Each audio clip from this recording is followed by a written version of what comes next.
We have an object here from the Galton Collection. This is Galton 040, and it is a hair gauge. It's a very interesting example of an object from the collection because it doesn't actually relate to Galton. We think it postdates him. We think it was brought to UCL by Carl Pearson, who was Galton's acolyte, huge supporter of Galton and his work, and he's also the person who's responsible for bringing Galton to UCL. Galton was always an independent scientist. He was never affiliated with any academic institution, but it's very much become a UCL story because this is where the Galton laboratory came, because of the work of Carl Pearson. So Galton is very much part of the UCL story.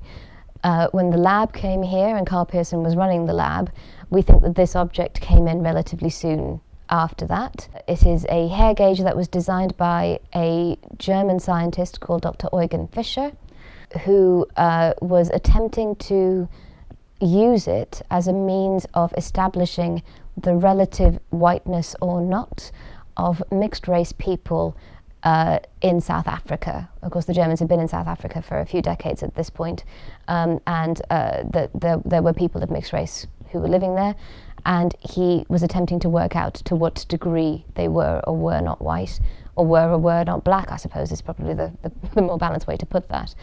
And this device has, well, the fact that it is a device is horrific in and of itself, but it also has a very horrific history because it relates very directly to the first act of genocide in the 20th century, which was enacted by the Germans upon the people of Namibia, two particular tribes, the Nama and the Herero, some of which were wiped out to the degree of 75%.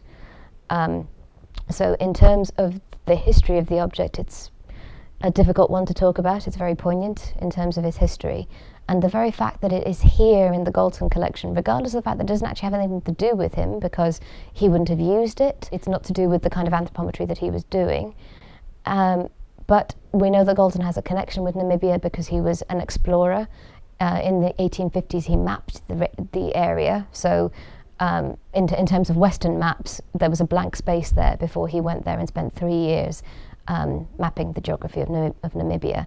So the fact that 50 years later you have Eugen Fischer carrying out this level of race science in the space and with the horrific results of genocide that happen afterwards, it's a very interesting geographical place in terms of these two things happening.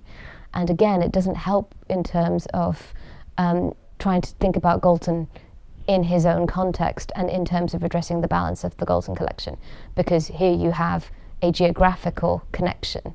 Even though it's 50 years apart and he was there first and these two things are separate, they're still coming back together. They're still coming back together because of the place, because of the things that happened, and because this object, which again is later, has come back into becoming part of his story by being part of the collection. You know, you were asking about what are the challenges and the ethics of managing this collection. This object is emblematic of that challenge, because how can I legitimately talk about Galton not being a propounder of genocide when there are objects in the collection that relate directly to genocide?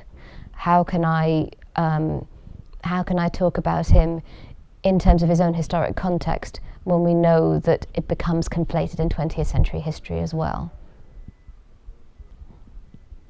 That's a challenge.